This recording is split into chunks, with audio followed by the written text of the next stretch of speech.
HighVibe Conversations.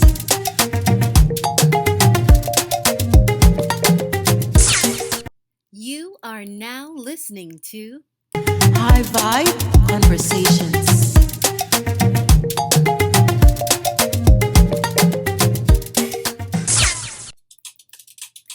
Hello, my name is Tawana Chamberlain, and I am your host for this new podcast called HighVibe Conversations.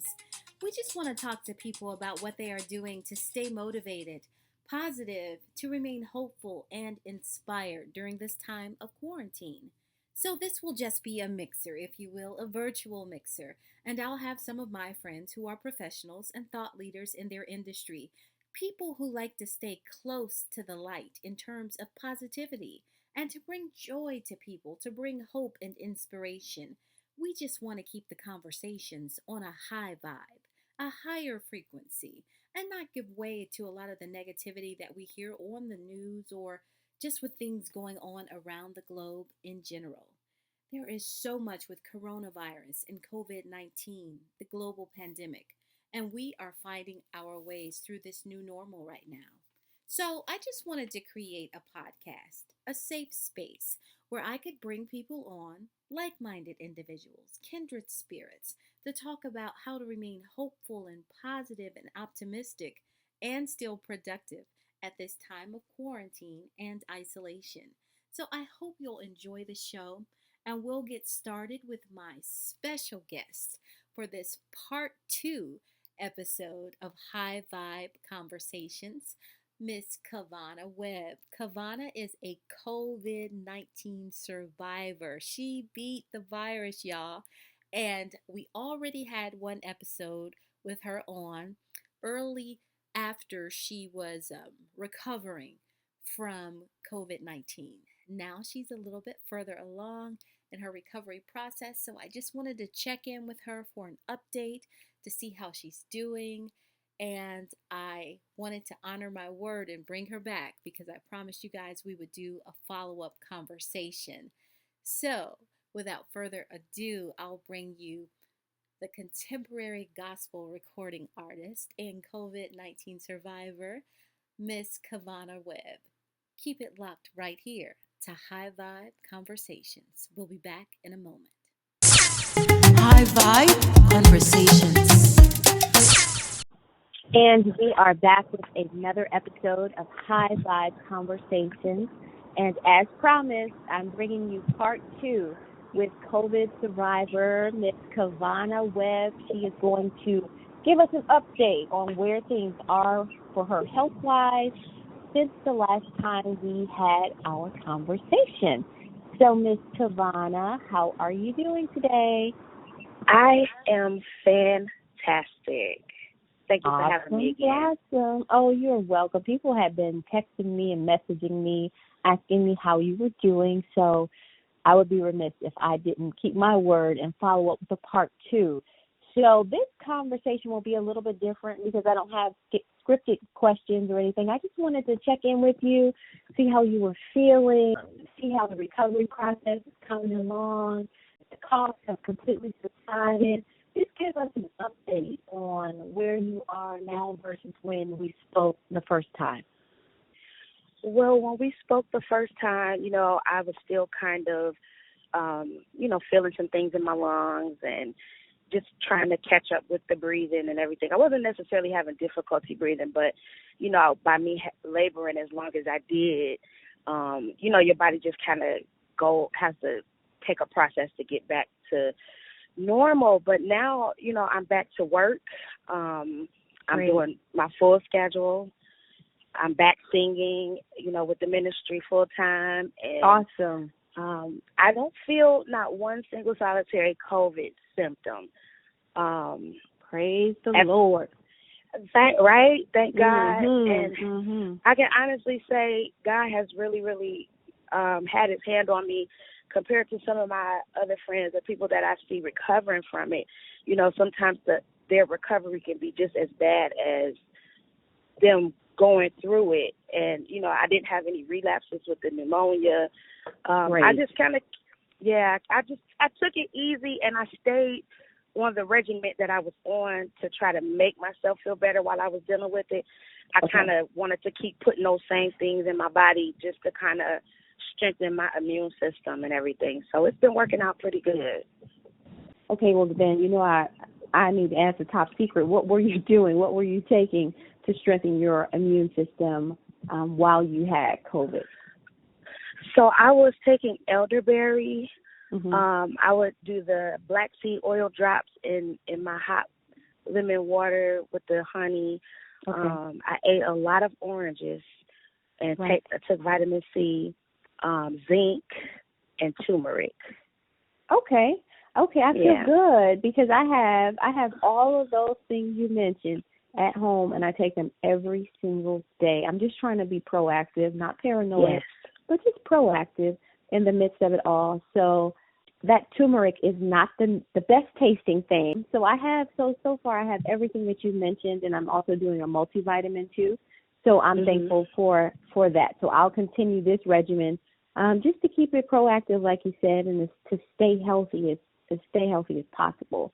So tell me this, and I know people may be wondering, okay, you are someone who had COVID-19 and you recovered from COVID-19, but tell me, is there any type of stigma attached to, because you mentioned you were at work, so that's why I'm asking this question. You mentioned that you were back at work.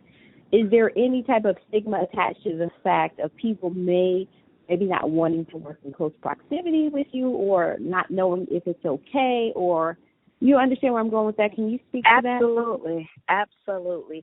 I will say this, is two kinds of people. And there are those that are educated about what's taking place with COVID-19, and there are those who just don't know. And there's definitely a stigma. I noticed at my job, we have cubicles, so, it's a dispatch center. So when we're in our areas, we don't have to keep our mask on when we're in our personal spaces. But when we're walking around, we're supposed to, have our masks on when we're in any other parts of the building or whatever. And I just kind of noticed, like, a couple people, they'll talk to each other without their mask on. And then when I when I first came back, they would, like, hurry up and put their mask on. And, that's fine because, you should have it on anyway.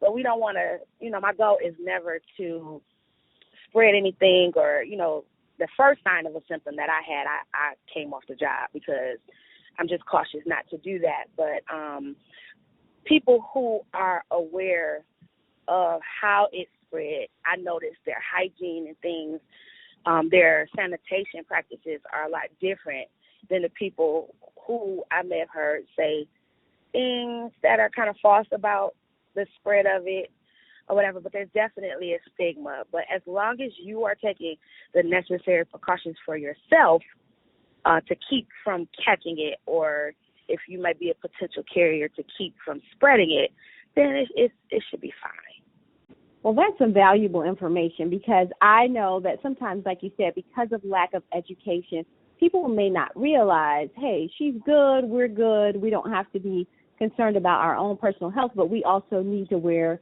our masks just for, say if we're going out shopping, to prevent ourselves from contracting COVID, and using the best practices that have been passed down by the CDC with hand washing and, wearing masks, gloves, hand sanitizer, cleaning up surfaces, those types of things. So, right. So we need to, again, the key word here is proactive. So good. That's good information. But is there anything else, like any jewels or gems that you could give us? Because, even though states are relaxing the restrictions right now, people are going back to beaches, and, and there are people on both sides of that.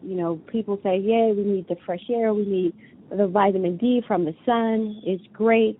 But then I believe that there will be other people, too, who don't honor the social distancing guidelines each and every time. Yeah. And I think, oh, gosh, what if someone goes into a public restroom and is asymptomatic and they cough and they don't have gloves on and they use the knobs? And, we walk into that from the atmosphere of the aromatic atmosphere, the aerosol, atmosphere of someone just coughing or sneezing who may be asymptomatic and not even realize that they have it. So these are just things that go through my mind. But I do know that a lot of people don't necessarily about that. They just want the economy to be reopened, and they want to get back and do the things that they were doing in an effort to, quote unquote, get things back to normal. But I honestly don't believe we'll ever have that level of normalcy anymore, at least not in the immediate future, maybe 2-3 years out. But I don't think things will go back to what they were pre-coronavirus outbreak. What do you think about that? Well, I definitely believe it will be a very long time before we get a sense of normalcy. And it's strange because a lot of the things that we're having to go into overdrive with as far as, keeping down the spread of germs are things that we should have been practicing in the first place, hand washing and not touching the gas pump with your bare hands. And I thought it was very interesting. Yesterday I saw a news story about how the Catholic Church, they take communion, they drink from the same cup. So that's different. Yeah, they all go around and so they were talking about how they would redo some things with that. But I keep a travel bag with me wherever I go now, and it consists of a bleach water mix. I got small bottles, and I fill them with peroxide, some with alcohol, 100% or 70% proof alcohol. I keep the hand sanitizer, and I keep my wipes because, going back into the world, it's just like you just have to make sure when you're going into the stall at the bathroom, spray it before you go in there. You just have to do these things because you just don't want to take the chances. You want to wear the gloves when you're pumping. Yeah, I keep gloves too. So it's things like that we have to do. I go to Dollar Tree and just get the little spray bottles, and I sometimes do the purse size where I could just carry it right in my purse. But if I just could offer just any type of advice, and this is something that I'm practicing in my own household, before we are just so eager to just get back out here and do things, like come up with alternative recreational things that you could do with your families. Instead of going to the movies, I saw them advertising, it's like a $99 screen that you could put in your backyard with a projector screen. Have those movie nights in your backyard. Do, little picnic type things, just kind of at the house with the people that you've been quarantining with. Ride your bikes. Do those types of things, but just try to stay away from, all of the traffic. Large crowds. Yeah. Well, I would certainly take heed to your advice because you are someone who had to live through the pain and the torment of what COVID-19 brought on. And so I would take your word because a lot of people are prognosticators. A lot of people are people who have not experienced what you have. So firsthand what it feels like from a physical place, from an emotional place, and everything that you had to deal with to get to this place of recovery. So if you tell me that I need to stay at home, then I'm going to take your word. I can't tell everyone else what to do because, we all have rights and freedom of expression. However, I'm going to listen to people who have walked down this road, to medical professionals, to the scientists, people who have actual factual information regarding the spread of this infectious disease, the novel coronavirus, and I'm going to govern myself accordingly. As for me and my house, we stay in the house. The rest of them can do what they want to do, but as for me and my house. So I just thank you so much for coming back and giving us this update and letting us know that you are doing well and you are back at work, and I'm just really happy to hear that. I was praying and interceding for your full recovery since the last time we spoke, and I'm just so happy I can hear the sunniness in your voice, but I know you have to get back to work in just a moment, so I'm not going to take up much more of your time. But the last time I asked you if you could sing something when you came back, so do you think you have time to sing a little something? And if you do, if you do, I would love that. Okay, let's see. When peace like or rivers. Attend is my way. When sorrows like sea billows roll, whatever my life thou hast taught me to say, it is well, it is well with my soul. Girl, you better sing that thing. Now, I think you just overpowered whatever phone system I thought I was using to put this instrument together. Girl, you just did that. So I hope it comes out great on the replay. But from my end and how I heard it, it was absolutely beautiful, and those lungs sound more powerful than ever. So you go. Yes. I appreciate that. Thank you for blessing us with your talent this morning and your sage advice. And I hope you have a beautiful rest of your day. Thank you, too. Thank you so much for having me again. And you guys enjoy that Florida sunny weather. And everybody that texted and, called and asked about me, I do appreciate it. People don't have to be kind. And so true. Thank you. You're welcome, sweetie pie. Well, I love you to life, and you have a blessed day. I love you, too. Have a good one. Bye-bye. Okay, bye-bye.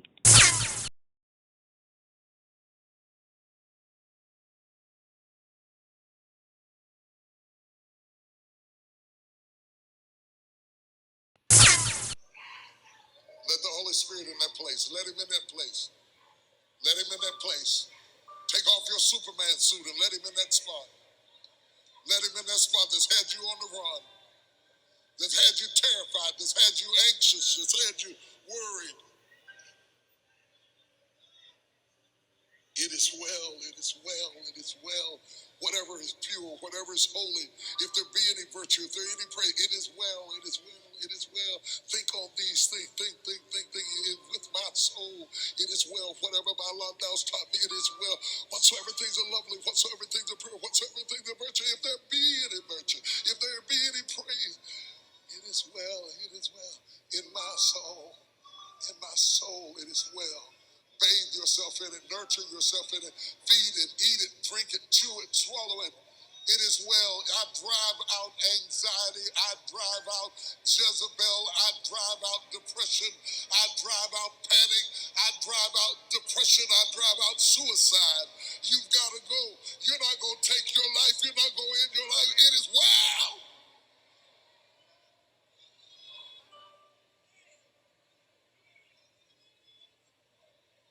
Squeeze that hand. I want somebody to sing that it is well while they pray. Pray for the person you're touching in English, in the spirit, in tongues. I don't care. Pray for them. We're going to kill Jezebel. We're going to kill Jezebel.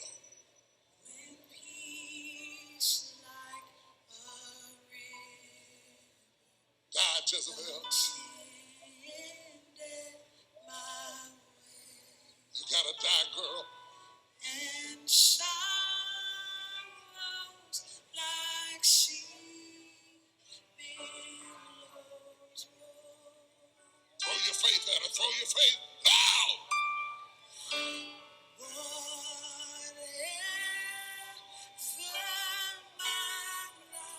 You taught me.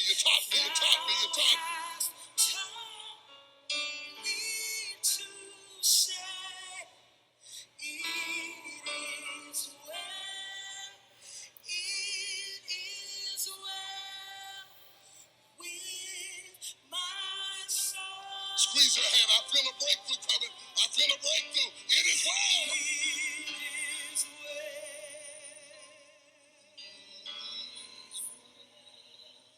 With my soul.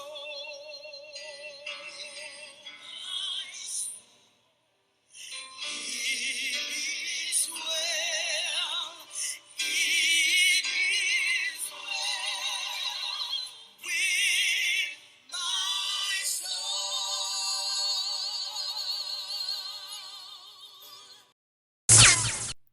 Thank you for tuning in to another episode of HighVibe Conversations, the podcast that strives to spread peace and positivity in the midst of this pandemic.